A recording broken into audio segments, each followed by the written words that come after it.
Isn't it good to be in church this morning? I'm excited. It's been a great service so far, but I hope I've got something that's going to help you this morning. It's kind of picking up where we left off last week, but if you weren't here last week, we will get you up to speed as well.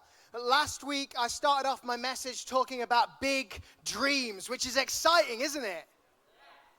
For some of you, clearly.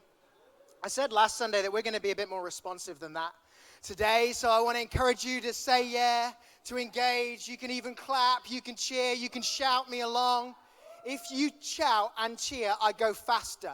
So even if you aren't enjoying it, it will end quicker if you shout and cheer. There we go. So last week we were talking about big dreams. And today we are going to talk about big problems. Yeah, it's less good, isn't it? Actually, I kind of set you up a little bit there. But I want to look, not at big dreams this morning, but I want to start on maybe a slightly more somber note and look at some of the big problems actually that are facing our society. Because you only have to turn on your TV or listen to the radio or load up the internet to see some of the challenges that we face in our world around us today. And actually, in reality, we probably don't even have to do any of those things. We probably just need to walk out of our doorstep and head along to work or to school or to university. And this is certainly true for me. As you may be aware, because I mention it all the time, I'm a psychiatrist. And actually, the challenges that face our society when it comes to mental health problems are one of the things that kind of captures my attention. One of the challenges that I'm aware of is the gap between where mental health services end and where mental well-being begins. Because as you may be aware, mental health services are significantly stretched. The service that many provide in this context is admirable. I see day to day those who go above and beyond in the way that they care for their patients. But there is a huge gap between what we can provide as mental health professionals and what actually constitutes mental well-being. We end up firefighting, helping people through crisis, intervening in the worst situations. But where can people learn the skills that take them from just getting by to doing really well? From kind of surviving to actually thriving in life. Mental health services cannot do that. They can barely do the crisis work. So in our world today, how can we bridge the gap between kind of where mental health services end and where true mental well-being begins? And perhaps this is an issue that resonates with you as it does with me. Statistics tell us, research tells us that 1 in 4 people a year will experience a diagnosable mental health problem. So for a quarter of the people in the room, you will experience it or be experiencing this right now. And chances are all of us know someone who is in this boat. That is a huge number of people. And it highlights this huge challenge that faces our society. But perhaps that isn't the issue that catches your attention. Perhaps that isn't what stirs you up. Maybe it's another issue. Maybe it's an issue like loneliness. As Pastor Tom has said before, we are more technologically connected than we ever have been, but people feel more socially isolated than they ever have. Loneliness is reaching epidemic proportions in our society. A recent research suggested that Norwich is one of the loneliest places in the UK. And how about poverty? Poverty is another pervasive issue that seems to be growing. The statistics of those living below the poverty line is startling. I often run through the city centre early in the morning. That's it, I just wanted to tell you. No. And I'm struck by how many people I see sleeping rough. Maybe poverty is a topic that is very close to home. Maybe it's something that you're very much aware of. Debt is another similar challenge. Not one restricted to those living below the poverty line. The number of people with unmanageable debt is startling. And for those in that situation, it can feel like there is no way out. But there are, as well as these kind of tangible issues like poverty and loneliness, there are the kind of existential issues of our age as well.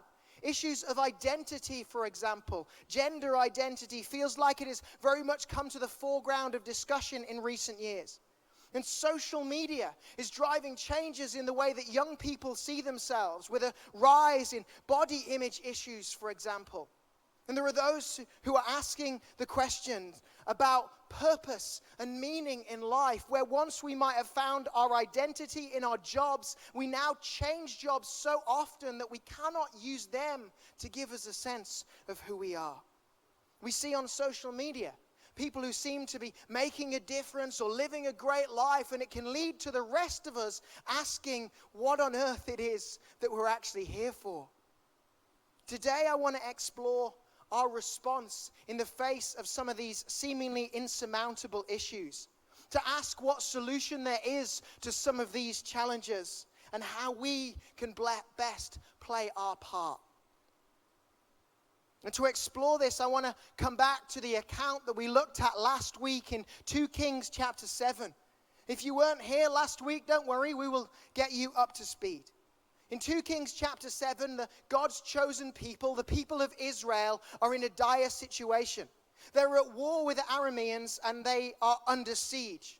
They are being starved out by their enemies with a famine so severe that people have even resorted to eating their own children to survive. Now, in the context of this, the king sends an angry, threatening message to the man of God, the prophet Elisha, asking why he should wait any longer for God to move. Elisha's response is that breakthrough is coming, that within a day food will again be in plentiful supply. Those with the king express their doubts, but Elisha doubles down, telling them that the promise is on its way. What happens next is both unusual and remarkable. Let me read to you from 2 Kings chapter 7 and verse 3. It says, "Now there were 4 men with leprosy at the entrance of the city gate. They said to each other, 'Why stay here until we die? If we say we'll go into the city, the famine is there and we will die. And if we stay here, we will die. So let's go over to the camp of the Arameans and surrender, because if they spare us, we will live. And if they kill us, then we die.'" So here are 4 men with leprosy, with this debilitating condition that would have made them outcasts from their society, who come to a logical conclusion that their best hope does not lie with their own people, but with the enemy. As I said last week, people with leprosy were outcasts. No one was feeding them in the middle of a famine. So they decide that they're better off taking their chances somewhere else. It says, at dusk they got up and went to the camp of the Arameans. When they reached the edge of the camp, no one was there. For the Lord had caused the Arameans to hear the sound of chariots and horses and a great army. So they said to one another, "Look, the king of Israel has hired the Hittite and Egyptian kings to attack us." So they got up and fled in the dusk and abandoned their tents and their horses and donkeys. And they left their camp as it was and ran for their lives. So as the lepers approach the camp, something remarkable happens. We don't know how, this doesn't tell us, but somehow the sound of the lepers approaching is amplified to a mighty roar. And convinced that a great army is on its way, the Arameans make a break for it. They leg it, leaving all of their kit behind. It says the men who had leprosy reached the edge of the camp and entered one of the tents and ate and drank. They took silver and gold and clothes and went off and hid them. They returned and entered another tent and took some things from it and hid them also. Then they said to each other, "What we are doing is not right. This is a day of good news and we are keeping it to ourselves. If we wait until daylight, punishment will overtake us. Let's go at once and report this to the royal palace." To cut a long story short, that's exactly what they do. It takes a little while for the miracle to be confirmed, but basically the message gets back, and before long the people of Israel are eating freely again. They are feasting on the enemy's food, where the day before there was no food to be found. After the other side of this miracle, food is in plentiful supply. God has indeed done the miraculous. His promise fulfilled, a nation saved. As we talked about last week, God provides in a way that is entirely unexpected. He brings a breakthrough that no one could have predicted or foreseen. And he does so through people who are entirely unsuitable. No one had 4 lepers down as the heroes of this story. They would have expected the breakthrough to come at the hand of a mighty warrior or their brave king or through the miracle act of the man of God. Yet as we so often see in the Bible, God uses the unsuitable to achieve the impossible. And what is it that triggers the breakthrough? What is it that the lepers actually do? Well, it is remarkably simple. As we see in verse 5, where it tells us that they got up and went. As we discovered last week, God moves when we move. We may expect our miracle in the moment, but oftentimes we find our miracle in motion. It is as they went that God intervened. Today, I want to drill down a bit on how they got moving. What were the key factors in these 4 lepers making any progress at all? I want to look at what they do because I think it is key if we are to put into practice what we explored last week, but also because it strikes me that the solution to their nation's problems was found in their breakthrough. That the breakthrough for these 4 men provided the solution to the problems of their society. And what if, by moving forwards ourselves, we can move towards some solutions for our city as well? Does that sound good today? So what are the key factors in their forward movement? Well, firstly, they leave behind safety to step into opportunity. The account tells us at the beginning that these men were gathered by the city gate. The city for them represented safety. When the enemy attacked, they would run through those gates into the safety of the city walls. These men too would likely have been beggars. As we've said, those who suffered from leprosy would have been outcasts in their society. So they would have likely been rendered unable to work. The city gate then was also a place of provision, in theory, because it was a busy place where they could go and beg. At least it was when people actually had any food. So these men had to leave behind this place of safety and theoretical provision before they could step into the opportunity that God had for them. I wonder what that place of safety might look like for us. Because chances are we're not huddled near a city wall expecting an attack. So our sense of safety is more likely based in how we think than an actual place. Now, it might be our routine that makes us feel safe. It might be the pattern of our day-to-day lives. It might be our job or our friendship group. It isn't perhaps too much of a stretch to suggest that what makes us feel comfortable as well as what makes us feel safe. It might be what we're used to. It might be a sense of how we see ourselves and how we see the world. It might be our perception of who we are or how the world works. What might it look like for us to step away from that? What if we need to get away from it if we're to get moving? What if we need to think outside of what's comfortable and safe if we're to see God move? And I've heard it said that, the safest place that you can be is in the center of the will of God. I think there's probably a lot of martyrs that we need to talk to about that. Because actually, it isn't the safest place, but it is the place of opportunity. It is the place where things begin to happen. But hang on a minute, Phil. Didn't the lepers have good reason to leave the city behind? Well, yeah, they did. We can hear the logic in their conversation in verse 3 and 4. It says, why stay here until we die? If we say we'll go into the city, the famine is there and we will die. And if we stay here, we will die. Not good options. So let's go over to the camp of the Arameans and surrender, because if they spare us, we will live, yay? And if they kill us, then hey, we're dead, which was going to happen. Anyway, they're basically saying that we may as well take a chance somewhere different because there's nothing left for us here. But what if this choice that is facing us is just as stark?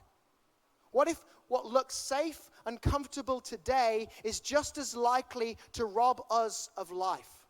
Not of our actual lives necessarily, but of a life fully lived. What if our potential is dying inside us because we are playing it safe? To throw back to Braveheart last weekend, as William Wallace put it, every man dies, but not every man really lives. We sacrifice how things could be because we're so stuck in how things are. These men could have stayed where they were, going through the motions until they died. What if we face the same risk? What if we are going through the motions of a life that is less than our best? But where they were clearly wasn't healthy, you could say. Yes. But how often is the same true for us? You know, these men identified as beggars and outcasts. When they stepped out, they stepped away from that. How many of us have grown safe with a sense of who we are that is less than who we truly could be?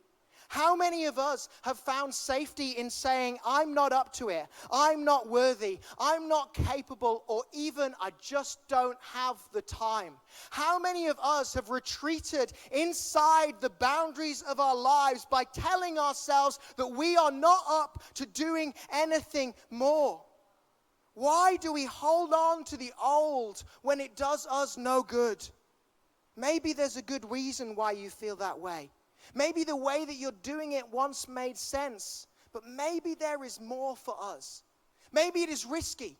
Maybe there is no way of knowing if it will work out. Maybe it'll hurt. Maybe it won't end well. But maybe getting moving is better than staying where we are. Maybe it is time to leave behind safety to step into opportunity. Because the city gates would once have been their place of provision, but they weren't going to find what they needed there anymore. It was time for them to step out of the old, worn-out way of living, to step into the miraculous, influential new life that God had for them. And for some of you, that's all you need to hear today. Because you have been so tied into this pattern of, this is who I am, this is where I go, this is where God provides. And if you were really honest and you looked at the situation with sober view, with sober judgment, God's not moving where you're standing anymore. And it is time for you to cast off whatever it is that you thought about yourself and decide that there is a better life, a new life, that there is something more for you, and it is time for you to move. And I don't mean move geographically. I mean move outside of your comfort zone, outside of your thinking, outside of that pattern of how things used to be. Now, what is it that helps these men to do just that? Well, secondly, if you want to go far, go together. As well as the content of their discussion in verses 3 and 4, I think it's notable that they have a discussion. That their decision to step out of what's safe is not made in isolation. They actually support each other as they step out. Who knows if one leper would have been able to go on his own? Maybe one wouldn't have even made enough noise on his own. It must be significant that there is a group of them, that together they advance into the promises of God. The community is so key. The more I study it, the more convinced I am of the change that community can bring in our world. Now, in some ways, the impact of community is pretty obvious. It isn't hard to see how a strong community is the answer to loneliness.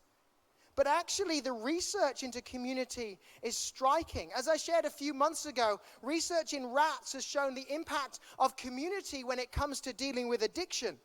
That actually, rats who are placed in community are much less likely to seek out addictive substances than rats on their own. As the journalist Johan Hari put it when he spoke on the topic, the opposite of addiction isn't sobriety, it's connection. And actually, there is good reason to think that the same positive influence will apply with any change we're making in our lives. Community, too, bolsters our resilience to stress. Our body has a hormone which enhances stress resilience, bringing down our blood pressure, having an anti-inflammatory effect, and even helping heart tissue to regenerate. It's called oxytocin. And this is a hormone that is released through human interaction, especially tangible contact like touch and where empathy is shown. And as far as I can tell, all of these benefits rely on us being physically present. Now, there is some value in interaction via our electronic devices, but actually they're just a dopamine hit, when what we need is something much more reliable when the tough time hits. Because you don't find this kind of support on social media. Yes, what we experience may cognitively tell us that there are people out there helping, but what we need is a tangible sense of support. There is nothing like gathering together. Podcasts and YouTube are all well and good, especially if you're serving somewhere else in church. But do you know what? There is nothing like gathering together in this room. And actually, do you know what? Serving together will probably do you more good than hearing what I have to say, biochemically at least. It's striking that these lepers spur each other on to a positive decision. Community alone is of value, but even more value is found in a community of faith. I've heard it said this way: show me your friends and I'll show you your future. Do the people around you spur you forwards? Do they encourage you to take a chance, to have a go, to be at your best? I spent some time last Sunday addressing the comments of the critic, and I hope that my words didn't seem too harsh or too direct. But I'm just so conscious that our prevailing attitudes, that the voices around us impact the direction that we take in life. The words of the lepers were firmly based in reality, but they were shot through with just enough hope. And sometimes we think, when we hear about the impact of our friends, that maybe it is time to go and find some new friends, some people who are more positive, who've got a more kind of go-getting, positive outlook on life. But wouldn't it be even more powerful if in our friendship groups we said, do you know what? If we're being really honest, we've shifted toward the negative. And it is time together to decide that we are going to progress to a more positive place. That let's agree together that you and I will spur each other on toward hope, toward expectation. We'll stir each other to step outside of what's comfortable and safe and step into the opportunity that God has for us. I don't think we need to change friends. I think we need to decide in our friendship group that it is time to change. Because if you want to go far, go together. That's the second thing we see. The third thing we see, I phrased it this way: our city, our responsibility. Because it's not just the interaction outside the city gates that catches my attention. So too does their discussion within the enemy camp. They say to each other, what we are doing is not right. This is a day of good news and we are keeping it to ourselves.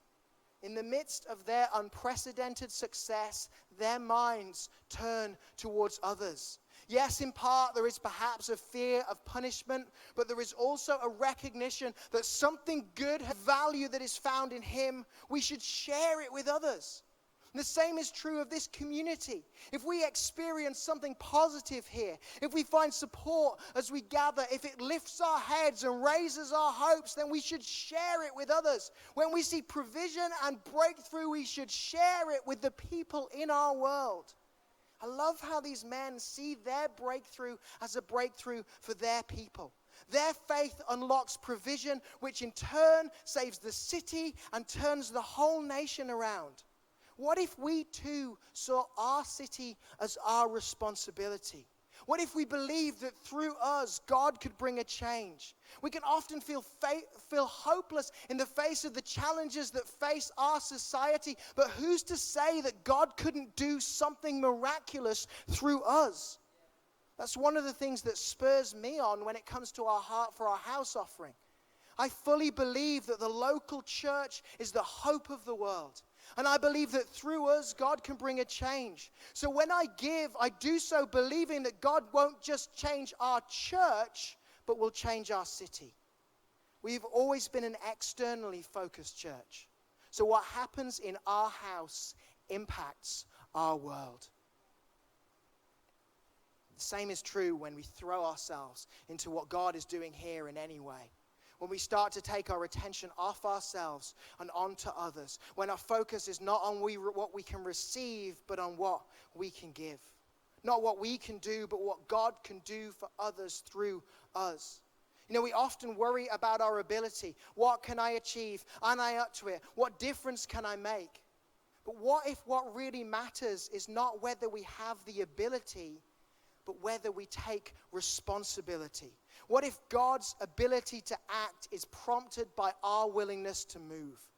God does something in us so we can do something in our city. If the miracle is in motion, then it must spread out beyond this community, beyond our four walls. It spreads beyond our lives, beyond our church, and into our city. As we take responsibility, God gives us the ability to respond.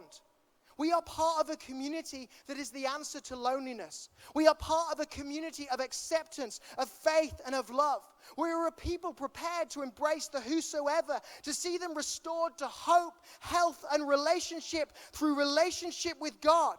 We know God who cares about the individual, who leans close to hear our prayers, and who loves to act on our behalf.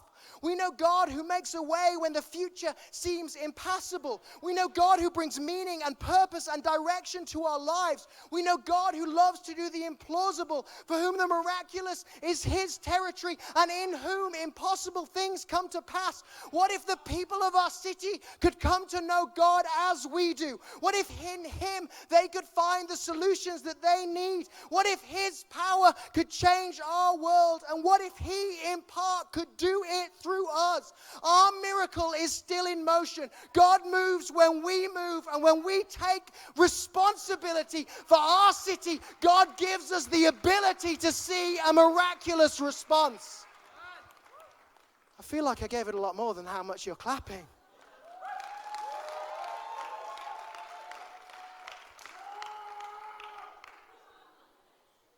I hope today, do you know, as the band come, I hope today that there's been much that we've discussed that you can put into practice. But as we draw to a conclusion, I have one final suggestion about what we can do in response to what we've heard.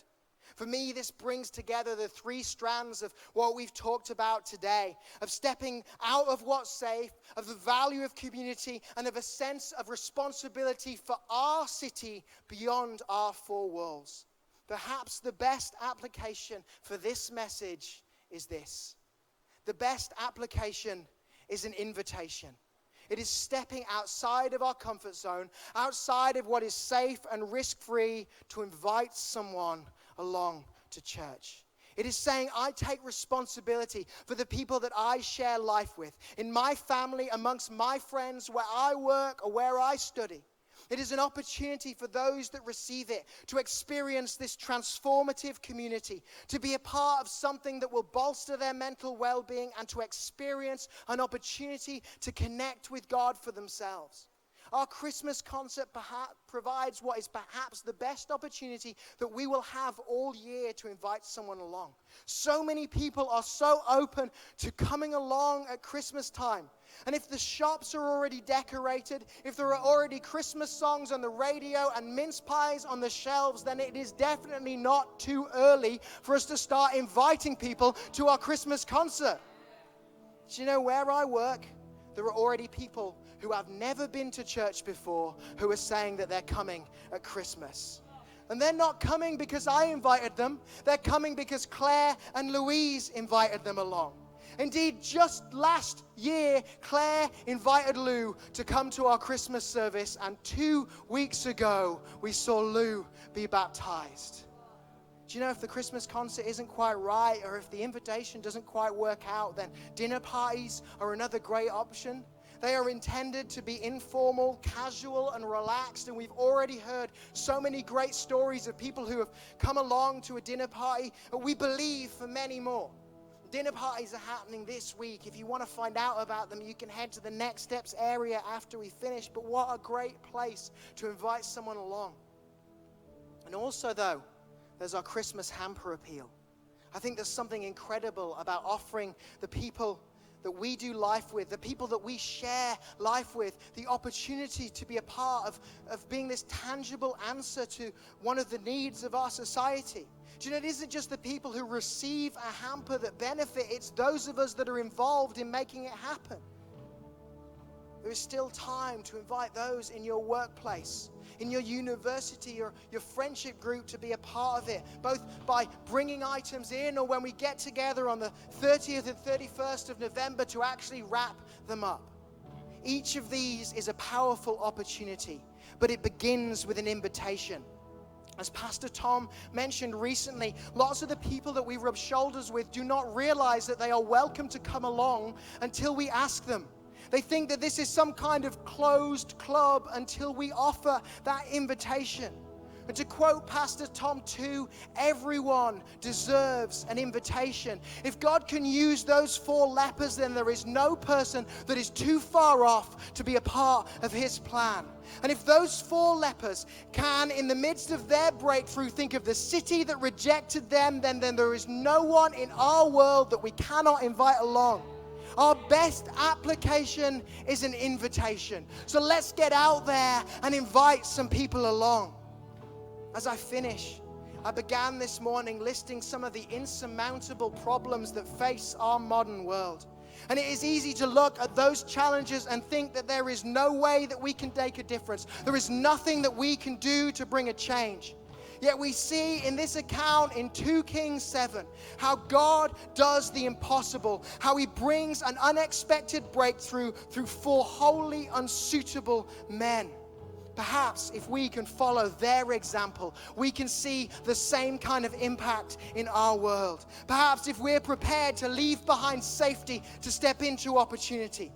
Perhaps if we go together, perhaps if we see our city as our responsibility, perhaps then we will see God bring a change in our world.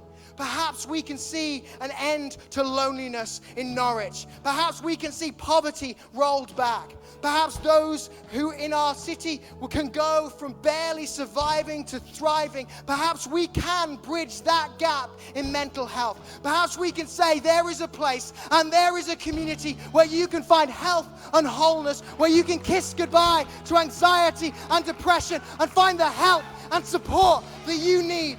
Perhaps we can help people to discover a God-given sense of identity where they can find the meaning and the purpose that will make their lives worthwhile. And perhaps that is just the beginning of the breakthrough that we can experience as God moves into our world. We know that the answer can be found in Jesus. We know that it is expressed through his church. The change that comes when we begin to move. There is a miracle in motion. It is here in this community. So together, let's step out into our city and believe that we will see many lives transformed. Come on, let's stand. Let's lift our voices. Let's declare that breakthrough is coming. Let's declare it not just for each and every one of us, but for our city, for the people of Norwich, the people of Norfolk, the people of East Anglia, the people of our nation and beyond. Let's sing and believe and pray and expect that God is moving. There is a miracle in motion. God moves when we move. Let's lift our voices. Come on.